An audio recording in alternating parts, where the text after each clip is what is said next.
Armored Core 6, the final review by Forge Gaming. Let's see if it's gonna be good. Armored Core 6 is absolutely, hands down, one of my favorite new games of this year. I want to go as far as to Well, that was pretty fast. say it's the best game that I've played in 2023, but it is a whole heck of a lot of fun, and that's really what counts at the end of the day, isn't it? The gameplay feels great. I love all the customization. The world it takes place in is interesting. Boss fights are fantastic and quite the challenge as well. The game is just a good old-fashioned good time. It's also a nice break from the live server. I don't know if boss fights are challenging, because I can already tell you how most people are gonna win boss fights in here. You know, but without actually playing the game, because there is no way that this doesn't happen. You find a place in the arena where you can just fly, and it's an open space. And when when the boss does some kind of attack, you just press the dodge button, the boost button, or whatever button, and you dodge out of the way. And then you just do a circle around him until it works, and the boss just limps over. That's how it's gonna be, 100% without exception. That is gonna be, unless the bosses have like some kind of gimmick, which is gonna be cool. But yeah, this is what people are gonna do. Every single boss is gonna be taken down like that. Versus monetization hell I'm so accustomed to. None of that is present here. Nope, Nice. It's just, here's a video game that's fun to play, sit down and enjoy it. When you're done, that's fine too. No FOMO-induced anxiety trying to lure you back in. Oh, and there's the fact that you get to build and play as these massive, hulking mechs moving fast and breaking everything in your path. I mean, what's not to like? It's good stuff, dude. So at its core, Armored Core 6 is a game where you play as a gun for hire, piloting ACs for various groups and corporations who are in a tug-of-war battle for this ultra-valuable resource that's also highly combustible to the point of causing a cosmic planet-engulfing firestorm. Super fun stuff. And that's about all I got for you in terms of the game. Highly combustible just means it's easy to set fire to. Highly combustible that word has nothing to do with something engulfing the galaxy in flames. It just means that it's really easy to set fire to. Game story, I don't want to spoil anything for one, but also because I just want to talk about my favorite parts of this game, which are actually playing the game. So gameplay in Armored Core 6 centers around the omnidirectional battles, with you taking on one or numerous threats in three-dimensional warfare. Because you pilot a mech and are able to move not only horizontally forward and backwards, but also vertically up and down, and most of— By the way, this gameplay looks like it's gonna, you know, there's gonna be probably a huge chunk of people that try this game and they get to something like this and then they accidentally hit a wall. And they're gonna be like, nah, the game's cool, the everything's fine and dandy, but it's just, the movement, they will never get used to it. I think this is gonna be a slight problem that some people face. If your opponents can do the same thing, this makes for fast and hectic encounters where positioning and situational awareness are key to victory. Combine this with a variety of combat arena sizes, configurations, and layouts that really keep things fresh from one encounter to the next as you travel through the game's story, taking on various new challenges along the way. You've got loads of tools at your disposal to aid in the combat. There are 4 weapon slots with both left and right hand and back units, which you'll fill with a variety of kinetic, explosive, and energy weapons. You've got rifles, shotguns, SMGs, launchers, lasers, and more. I'm sorry, I'm just not a mech person because I hate mechs because they're the most impractical thing ever, okay? You understand a tank is actually 15 times more practical than a mech. And in the future, when, you know, we're gonna have like anti-gravity and stuff, mechs are gonna be just balls. Because there's literally no reason to make this thing, right? The idea that a mech is gonna use weapons, by the way, is absolutely beyond ludicrous absurd. Why would a mech ever want to use weapons like this? How does this make sense? You're literally adding a trigger, a finger that needs to press the trigger for it to shoot. You're just adding more weaknesses to it. I can't. On a fundamental level, I just dislike mechs so much because they are the epitome of unpracticality. It's like, mechs will never be a thing in real life unless it's like just to be cool. They have no value in, well, anything, you know, related to violence. There's also melee weapons, shields, charge attacks, and boost kicks. Beyond the basic movement, you've also got the ability to dash, do quick turns, drifting, and the assault boost. And there's some extra tools, including the ability to scan your surroundings. You've got single target lock on, multi-lock, cool, manual aim, and expansion slots with very strong offensive and defensive enhancements. And all of this comes together to create a very diverse tool set that clearly has a ton of potential for high-level skilled play. On a regular basis, you might find yourself assault boosting at full speed towards a group of enemies. You engage the multi-lock to spread your back-mounted launcher's 10 missiles evenly among everyone within range, while simultaneously unloading your dual-wielded SMGs on that one high-health target. As they line up this heavy-hitting rocket shot, you'll get an audio trigger that warns you to sidestep, which evades the attack just as your weapons run out of ammo. And then while those are reloading, you might quickly swap to your offhand melee weapon to land a finishing blow before leaping straight up into the air now that your missile launcher has reloaded and is primed for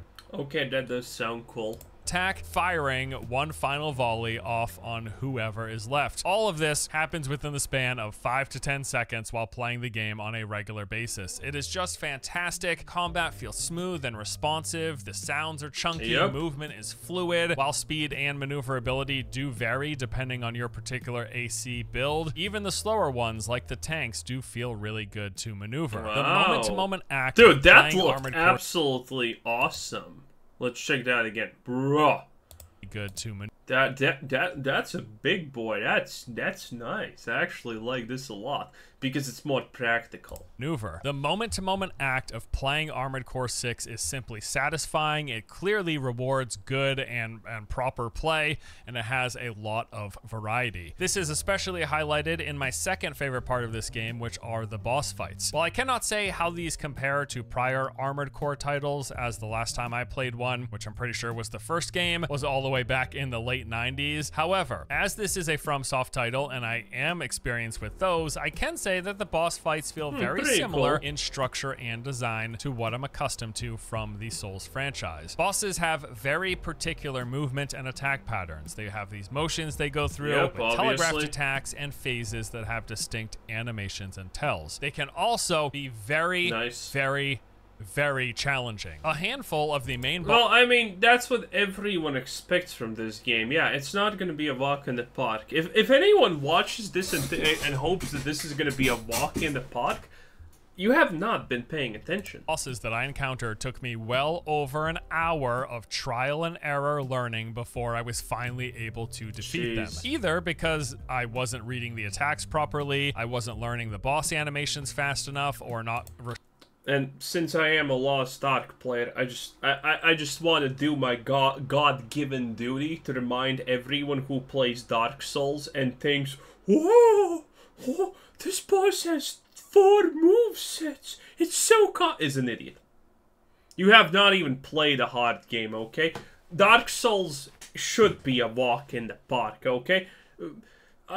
People who play Lost Ark play against bosses with 30 different attacks, which most attacks have just a single pixel difference, and you need to learn to actually, you know, recognize that. And where you need split-second decision making and split-second reaction times to actually dodge things. Okay, this is like beginner skill level difficulty. Okay, it's not even on the map. Just doing my God-given job. Responding quickly enough to incoming attacks, or the particular AC build that I had wasn't properly suited for the encounter. And this would have me thinking on several occasions, do I need more maneuverability to try to help with dodging attacks? If so, what sort of maneuverability? Do I need to side dash further, jump higher, or hover longer in the air? Should I be using different damage types? Maybe I need to swap from kinetic to energy damage, or from energy to explosive. Do I need more burst for unloading damage within short windows, or more sustained damage to keep the pressure on, moving the boss from one phase into the next? There's just so much fine-tuning potential for your AC that can help give you That's really cool. If this game is actually designed around the idea that you go into a boss encounter and you need to find the right combination of things, I may actually play it, because that just sounds interesting. The edge in a boss fight. In general, I would say that customization and tinkering with your mech is a very large part of this game. I didn't find it excessively so, like I wasn't having to change massive parts of my build for every single encounter. However, whenever I did happen to find myself stuck, oftentimes it was just a matter of making some adjustments that made all the difference. And just like Souls games, boss fights can initially seem very hectic and overwhelming. You'll have so much flying at you, huge attacks, explosions going on, millions of bullets, and just tons of damage sources for you to duck, dash, and weave through, with very small windows of opportunity for you to attack in return. However, also just like Souls bosses, these can all be studied and memorized to the point of perfection. At first, these fights seem crazy and over the top and almost unbearable, but they are all very, very mechanical in a sense that they are things that you can learn. Obviously. And if you study enough, you will figure it out, and then you can just play it perfectly if you can execute it perfectly. So yeah, those two things were my major highlights for the game. I just think the gameplay, the movement, the combat feels great, and then that in particular during the boss fights really all comes together to synchronize for a really enjoyable, satisfying experience. Other positives for this game, I think the setting is really interesting. You've got this very desolate location, this massive infrastructure. Yeah, the location looks actually super cool. Honestly, I think they should have done a little bit more in trying to market the game with location and lore, because that honestly kind of looks like the coolest part, in my opinion. All over this place on this planet that also seems just completely devoid of life, because it basically is due to the burning hellfires that came. Also, the music is... I don't know about that one, Chief. I'm seeing a lot of trees and they're not giving a shit, it looks like. It's great. I mean, I found myself while not playing the game still having the music running in my head. It just got a very hypnotizing sound to it. Oh, and another real big positive was performance. Nothing to report. It just ran really well, and that is great news. That's great news nowadays. All right, now with that stuff covered, I'd like to go over how the game is structured, what there is to do, the different aspects of Armored Core 6. So first we've got the missions. This is the game's main campaign and what will account for a bulk of your first playthrough. And I say first because Armored Core does have New Game Plus. So there are 59 missions in total. These are divided into 5 chapters, although you won't see every single one of those missions on your very first playthrough. As you recall, the game has you effectively playing the role of mercenary as you take on jobs for these various groups. In several sections of the campaign, you are basically given multiple mission choices that amount to, hey, which side do you want to fight for in this particular situation? So picking one will omit the others until you happen to come back around and try again on New Game Plus. And the length of a playthrough is going to vary wildly from person to person. This could be anywhere from 15 hours to upwards of 40, 50 plus, depending on a lot of factors. Did you run just straight through the campaign as quickly as possible? Did you spend time in the arena dueling to help work towards upgrades? Did you also spend some time doing PvP? How much time did you spend customizing ACs or testing builds? And also, not a small portion of this game is, did you go through replaying missions? You can and should run through the missions. Replaying missions? That seems a little bit odd. That you've already played through numerous times as you progress through the game. That's because they've got an S-rank system that basically rates your performance based on the number of kills, your clear time, the damage taken, the ammunition used, and a whole other range of factors. The better you perform, the higher your rank. The higher your rank, the more currency you're going to get as a reward, and that currency is used in a part shop in order to purchase all of the various parts for your AC. Also,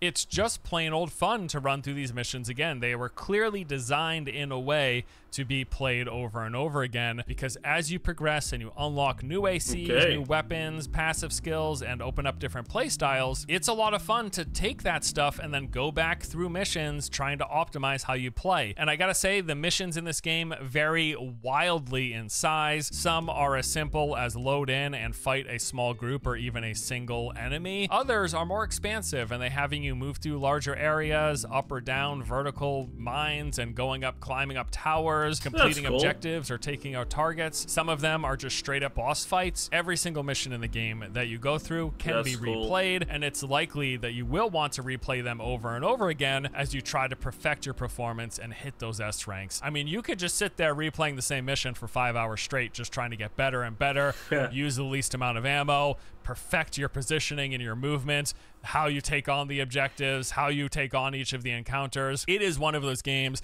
where you can get really, really granular with how you approach every... That's cool, because people enjoy that type of stuff. You know, they're not perfectionists, and there's nothing wrong with being a perfectionist, and, well, it just seems good. You know, I like when games just give you the opportunity to redo a certain activity if for whatever reason you like it a lot, just to redo it and get better at it and be rewarded for it.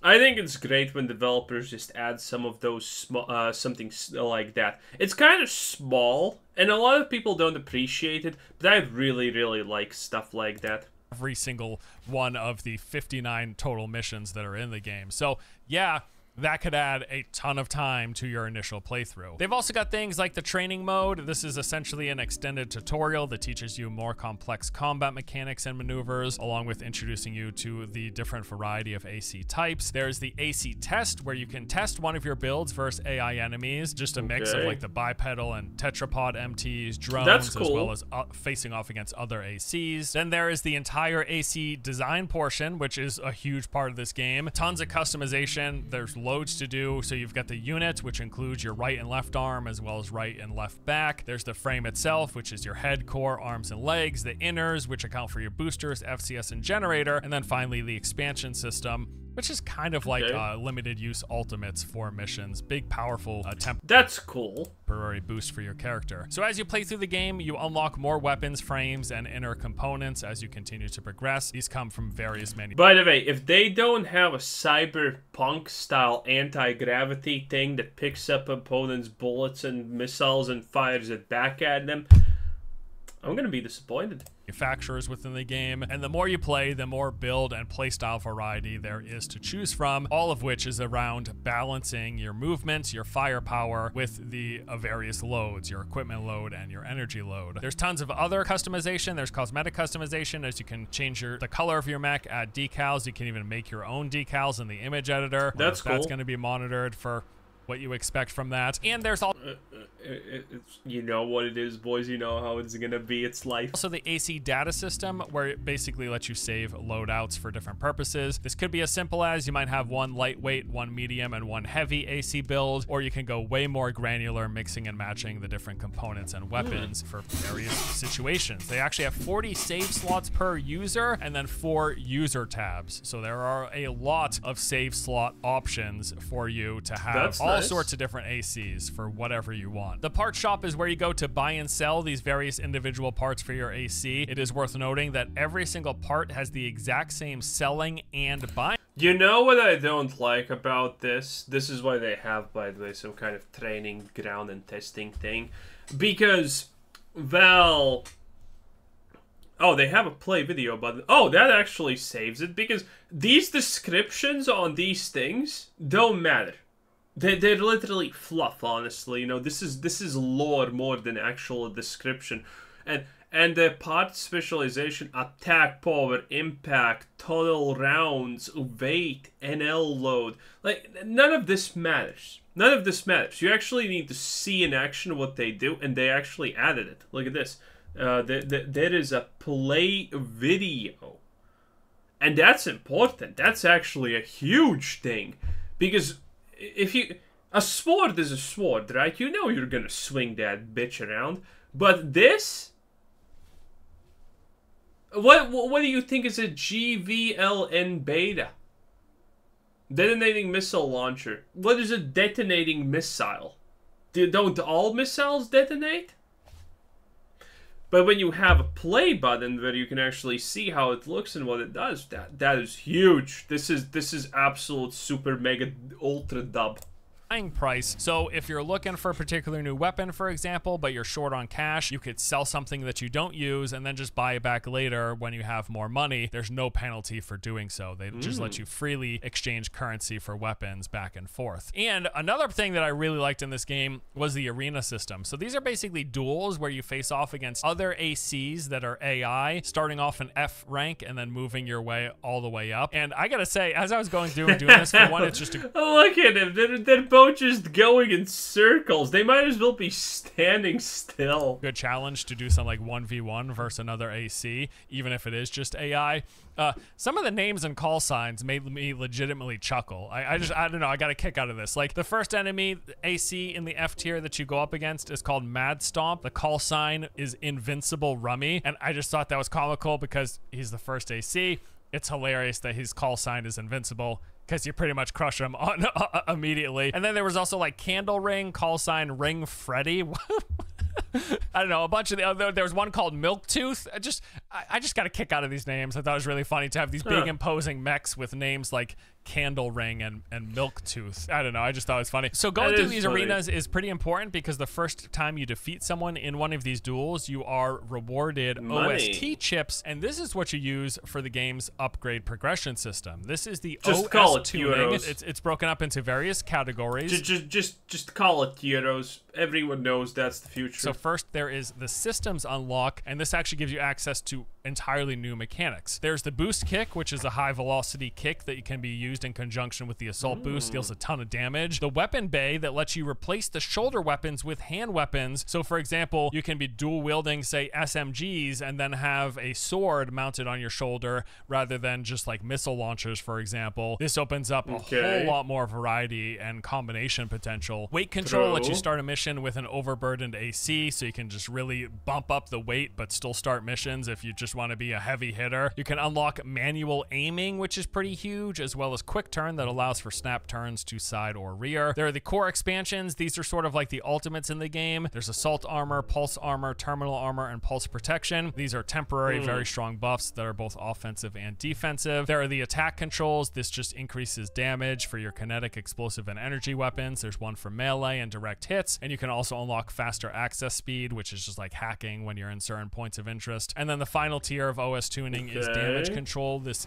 offers you damage mitigation as well as increased healing from repair kits. So yeah, this is like the long-term progression. It's almost like a talent tree of sorts within the game. The more you play, the more duels you unlock, the more you defeat these enemies within the arena, gets you more currency to upgrade all of your ACs across the board. So that is a bulk of what is in the game, although I do want to note that within this review, there were a few things that I missed. Most importantly, the PvP. For some reason, the servers were just not running, and I double checked with my point of contact for the review, and they were just having issues. Within the time, which was a handful of days that I played this game, the servers to PvP were simply not up online. I just couldn't fight other people. And that PvP is gonna probably be a huge attraction in this game. Let's be real now. Is a massive shame because it's pretty clear to me that PvP could be a ton of fun with all of the different types of ACs, the build variety, the outplay potential in this game with all of the tools at your disposal in combat. I think PvP could be huge for this game. I certainly believe this is one of those games that could have like this really hardcore dedicated PvP audience, and I think at the very least it would be a ton of fun right when the game launches to jump in and just mess around with people while there's still lots of people populating this mode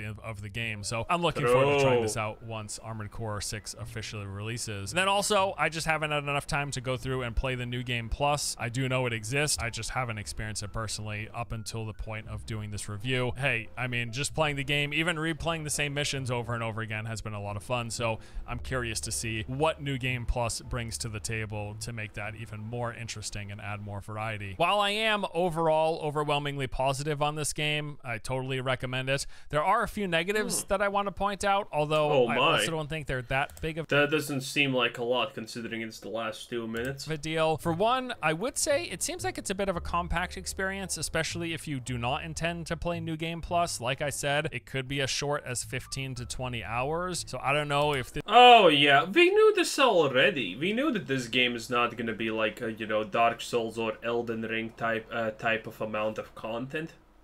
I don't think that's a problem.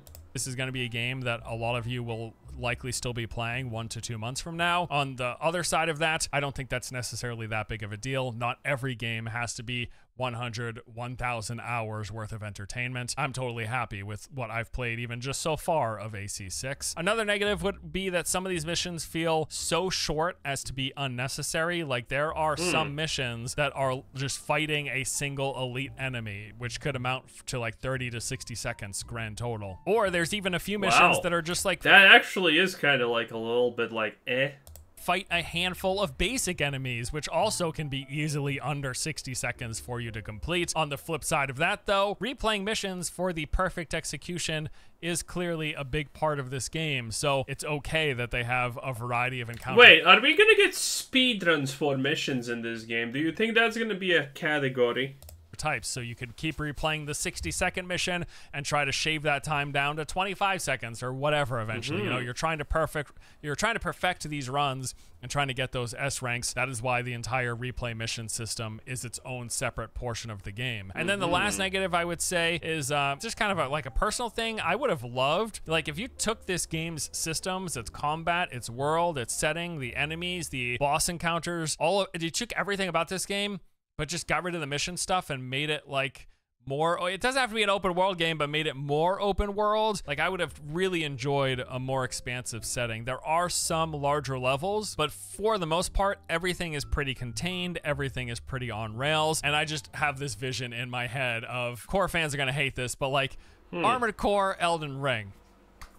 You know, whatever, you can hate it. And like I said, all of my negatives aren't really that big of a deal. That's not the game they were trying to make, so it's fine. So bottom line, end of the review, I absolutely recommend Armored Core 6. I think it's a fantastic game. It's been a super good time. Well, we knew that in the first 3 seconds of the video, Force, that you recommend the game.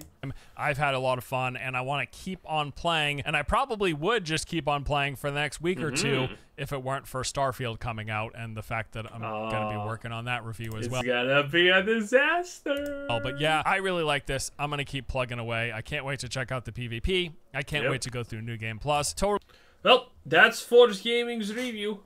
Amazing. Essentially, that's pretty much like the complete summary of it. Anyway, this was Quizzer Sid, and thanks for watching. Subscribe if you haven't already, and have a nice day. Bye bye.